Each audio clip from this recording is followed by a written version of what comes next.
Hi everybody, Andy here again. Right, this will be Scenic Walk number 4, and at the moment you're looking down at a view of the town of Eastbourne.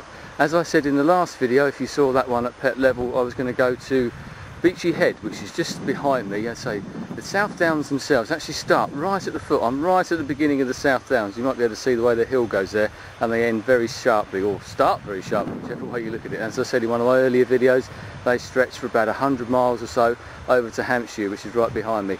As I said, I should be going down onto the beach hopefully to get a completely different view to what people are used to of Beachy Head Lighthouse and the chalk cliffs, which are about 500 feet in that particular area. You might be able to see in the distance the town of Hastings, and right across the bay is where Hastings is, where I live, so you can see we're not actually very far from home here.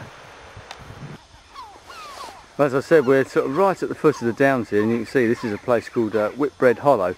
Well, this is one of those places that is a bit of an effort to get to, I suppose. You do get a lot of people walking their dogs and that, but it's out of the way of Eastbourne. You don't actually get that many people come along this area. You can probably hear all the seagulls and the magpies and that behind me. I don't know if it's me that's getting in their way, sort of frightening their lunch off, I don't know. I'm gradually walking down towards the beach.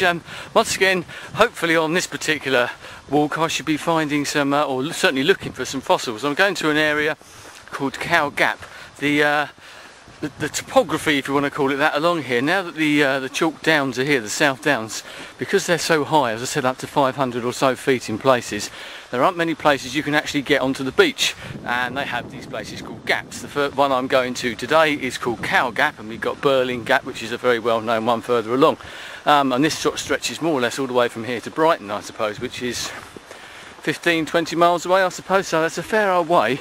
But some of these, because of the storms and that, which I talked about before, erosion, and I shall mention that again a bit later on, they're not always open. So I'm hoping that the stairs, the gate and everything is still there and hasn't been washed away. So we shall find out as we go down there.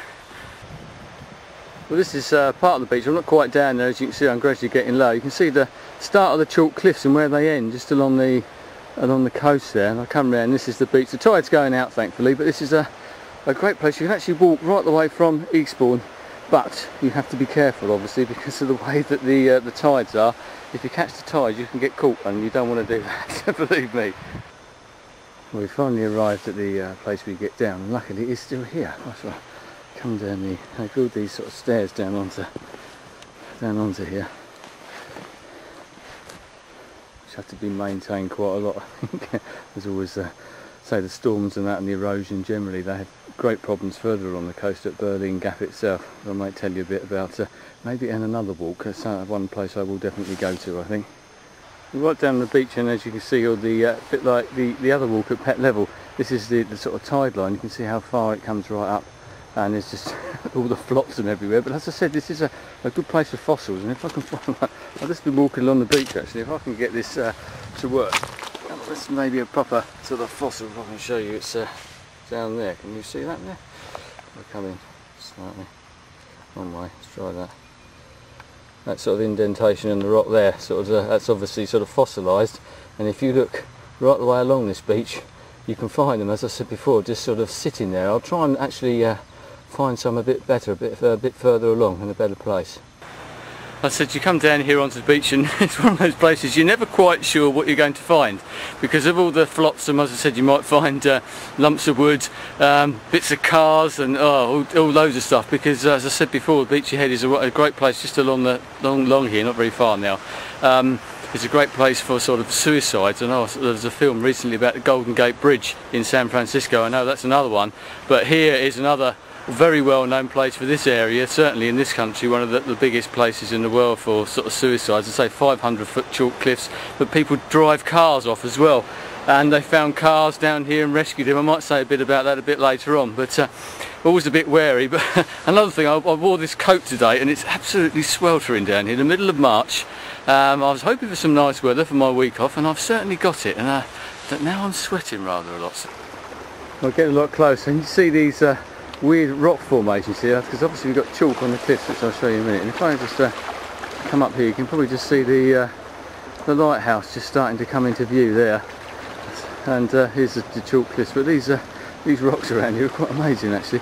And above them you've got the rocks just below the cliffs where a lot of the fossils are, because as I said, the erosion, you can see the sort of scree and that coming off.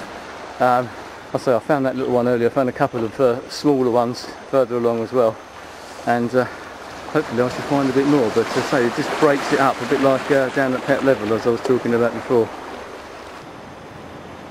Well, I did promise you a view of the Beachy Head Lighthouse and Beachy Head that you've probably never ever seen before, and that hopefully this is quite a surprising view. I discovered this a few years ago, just out walking, and noticed that you could get down here by the maps, and I actually brought my wife and kids down here once. One August lunchtime we came down here. There's a lovely little beach, as you can probably see in front of me as well, and there was absolutely nobody about. It's slightly more popular now than what it was. You do get a few people, but once again you have to sort of fight your way down here a little bit through all those rocks that you've seen. It's not an easy place to get to, but the views here, I think this is a lovely place, an amazing place.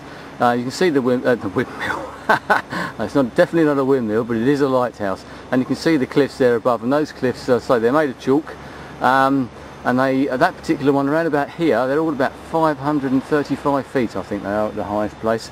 Chalk itself, if you're interested, chalk is actually made up of the skeletons of tiny little sea creatures from not that long ago. Chalk as a rock is actually one of the youngest rocks that we've got, but you can imagine that all of this along here, 500-foot cliffs, and you've probably seen the White Cliffs of Dover. You've got all the South Downs are basically made out of chalk, and all that is just the skeletons of tiny sea creatures which died obviously millennia ago, sunk down to the bottom of the ocean, and just came up from there really. And it's amazing really the amount of the amount of dead animals, and that's basically all the South Downs are, dead animals. But I'll let you enjoy the view for a little bit longer.